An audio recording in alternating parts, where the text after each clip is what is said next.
You ever see a grown woman try to eat a whole Tesla with her bare hands? Because that's basically what I watched happen the day Cheryl Danvers, HOA president, called the sheriff on herself. Though, trust me, she didn't mean to. The orange extension cord stretched across my snowy yard like a live wire in a cartoon. Deputy Morales just stared at it like if he blinked it might lunge at him and bite. So let me recap, he said, trying to wrap his head around what should have been a simple neighborly dispute, but by now had the feel of a reality show reunion special about to go off the rails. The cord, he points out, runs straight from my breaker panel through the trees and into Cheryl's garage. Not exactly a subtle operation unless you're the one orchestrating it, apparently.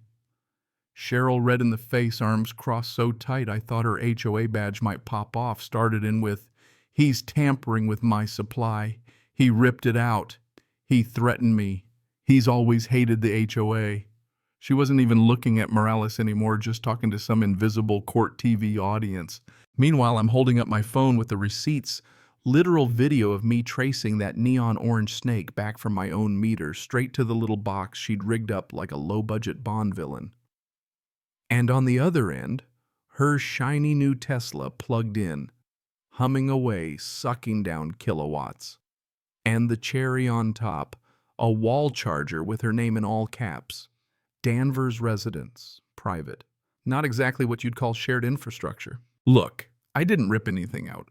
I unplugged my own house from her DIY power heist, which, as the utility guy later confirmed, had been running for, what did he say, 6 months. 6 months of my electric meter spinning like a hamster on Red Bull. Morales, who clearly did not sign up for HOA drama when he pinned on the badge, pinched the bridge of his nose. Then he looked at Cheryl and asked, "So, are you saying he was stealing from you?" Cheryl's whole pitch was, "Why would I steal? I live alone. No kids, no guests." Which for anyone else might sound reasonable except the utility inspector. This guy in a battered yellow hard hat with the world-weariest eyes just cleared his throat and dropped the bomb. This is textbook theft of electricity. And whoever did this could have burned down both your houses. For a second, Cheryl looked like a goldfish dropped on the carpet. Morales turned to her. "Softer now, almost apologetic, ma'am. It's starting to look like you called the cops on yourself." That was the moment I wanted to frame and hang on my wall. I should probably introduce myself. Name's Grant Mercer. I'm 41. I moved up to Silvercrest Summit mostly to avoid people like Cheryl, people who collect rules like other folks collect Hummel figurines. The place markets itself as rustic luxury, which is realtor speak for buy a cabin, complain about the deer eating your expensive flowers, and never ever talk to your neighbors unless it's to file a complaint. My thing, I work remote, write code, mostly keep to myself, and I bought the last house on a dead end. Just me, the trees, and this unspoken deal that if society collapsed, I'd learn to split wood and probably die of exposure within a week, but feel manly about it. All I wanted was quiet, maybe a strong cup of coffee, and the occasional video game marathon. But there's always an HOA. And there's always a Cheryl. She found me the day I moved in, binder in hand, wearing hiking boots that had never seen dirt, grinning like she was running for office. "We really value compliance up here," she said, like a Bond villain delivering the threat before the laser turns on. At first it was the usual stuff. Your firewood's not stacked right. Your stain is 2 shades off from the pre-approved taupe. Did you know in Silvercrest Summit, regular doormats are a crime against the mountain aesthetic? Still, I played along, paid the dues. Even went to one meeting where grown adults argued for half an hour about which shades of Adirondack chair were appropriate for a curated woodland experience. I never went back. The only luxury I truly cared about: electricity. A good coffee machine. My gaming PC. Baseboard heaters so I didn't freeze to death every time the wind howled through the pines. So last winter, when my electric bill doubled overnight, I just assumed I'd become the world's laziest prepper, burning through kilowatts for nothing. Spoiler, I was very, very wrong. At first it was just a number. December's bill looked like I was growing weed or mining crypto. January the same. February no relief. I called the utility company, convinced my meter was broken. The rep sounded bored. Usually that's usage, not a faulty meter. We can send someone, but there's a fee. So I did what any self-respecting American does. I muttered mountain stuff under my breath and let it go. Until late one night, the lights flickered. I stepped outside shivering and the meter was still spinning, even though every switch in the house was off. That's when it hit me. Someone somewhere was drawing power through my line, and it wasn't showing up in my breaker box.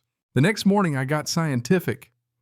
Killed the main breaker, sat in the cold, and watched the meter still ticking away, which meant someone had spliced into my service somewhere between the meter and the house. Not the kind of mountain experience I had in mind. Now in Silvercrest Summit, there are all these little trenches and conduits snaking through the woods, shared utilities, old cable runs, real squirrel paradise. I followed my meter line through the brush across my boundary and up toward Cheryl's place. And that's when I saw it. A path, fresh footprints in the snow, and the brightest orange extension cord you ever saw half hidden under pine needles running into a plastic junction box that looked about as original as a $5 Rolex. That cord snaked across the property line through some bushes and right into her garage. The door was down, but you could see the Tesla logo glowing smug through the frosted window, the whole garage humming like a hive of very expensive eco-friendly bees. I took photos, didn't touch anything. I wanted proof. And honestly, I was half expecting to find a sign taped to the cord official HOA emergency power line. 3 days later, the utility inspector shows up, does his rounds, squints at the cord, and basically confirms everything I'd feared. This is a classic illegal tap. Someone tied into your service before it hits your main disconnect. That's theft, and my friend also an excellent way to start a forest fire. He took pictures, called someone on the radio, and told me, "Document everything, don't touch it yet. The sheriff's on his way." So I waited. Cheryl, as it turned out, did not. She didn't know the inspector had already flagged her side hustle, and she certainly didn't know I had everything documented. Once the utility confirmed my usage doubled right around the time she had that EV charger installed public record. By the way, she'd bragged about being sustainable. I decided it was time for a little neighborly chat. I knocked on her door holding the photos. She answered wearing a fleece with President stitched above the HOA logo. Her first words were, "You've missed the last 3 meetings, Grant. We really need you to stay engaged." I said, "Funny thing about engagement, I get really engaged when someone siphons power from my house." Her smile faded just a notch. She tried to play dumb, but when I showed her the photos, her eyes narrowed. "Oh, you misunderstood. That's part of our shared infrastructure. The board approved it for emergency services." The kind of lie you invent on the fly and hope nobody has actually read the HOA bylaws. I had. I told her, "There is no emergency EV charger program, Cheryl. If there was, I'd see other Teslas up here. And besides, if it's community infrastructure, why is it only plugged into your house?" She went all Ice Queen. "If you touch that equipment, I'll have to fine you and suspend your road plowing service access." I asked if she meant the county road. She didn't answer. So I said, "What I am going to do is disconnect anything drawing power from my meter that doesn't go through my house." And I left. Apparently that was her cue to go full drama. She threatened me right there on the porch, saying she'd call the cops if I vandalized HOA property. Not 10 minutes later, after I safely unplugged the illegal tap with my main shut-off sirens, started winding up the mountain road. Cheryl, master strategist, had called 911 and reported me for vandalism, sabotage, and my favorite, threatening her safety. What she didn't know was that the utility inspector was already there, folder in hand, just waiting for this circus. By the time Morales arrived, there was enough evidence to start a Netflix docuseries. Morales listened to Cheryl's frantic story, then mine, then the inspector's calm recitation of photos, data, and code violations.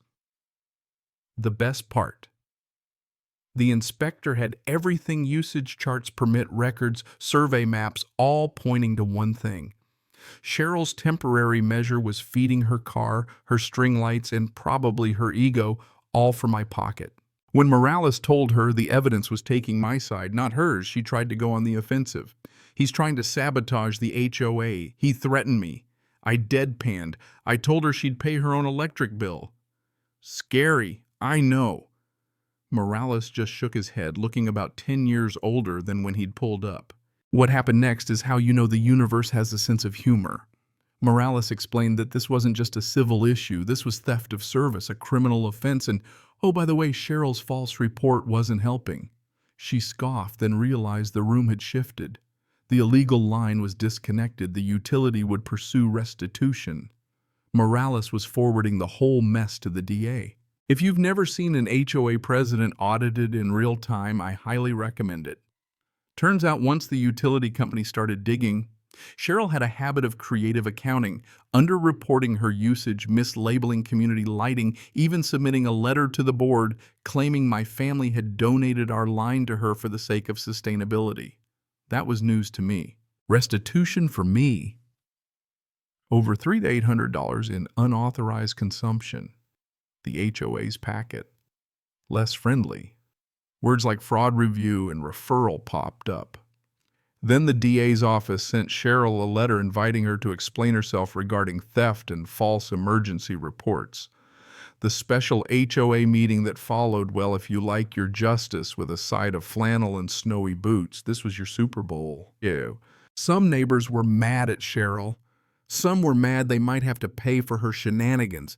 Cheryl tried to spin the whole thing hands folded over her branded fleece, insisting it was all a misunderstanding. I raised my hand. If it was so temporary, why did it last 6 months and power your Tesla? Also, you called the cops on me for unplugging it from my own house. The property manager's lawyer cleared his throat and said, basically, if the board is found liable for criminal activity, the insurance might drop us all. Which was HOA speak for if Cheryl keeps this up, it's coming out of your wallet. Suddenly, everyone found the courage to vote her out. I move we remove Cheryl as president pending investigation. Hands went up like it was the 4th of July. Cheryl sputtered, but it was over. She lost her presidency, her reputation, and not long after, a chunk of her savings. The DA offered her a deal, pay full restitution, do a diversion program, take a misdemeanor that could go away if she kept her nose clean. She signed, barely looking at me. Her hand shook as she wrote the check. $4,000 plus admin fees and penalties.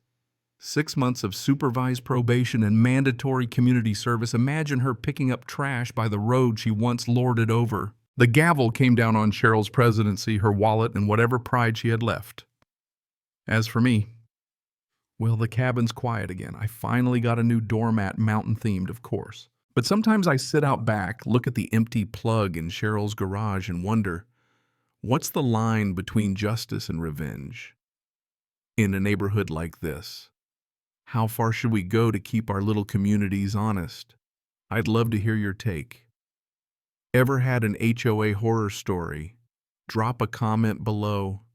Tell me what you'd do. Is this justice or just a neighborly feud gone nuclear?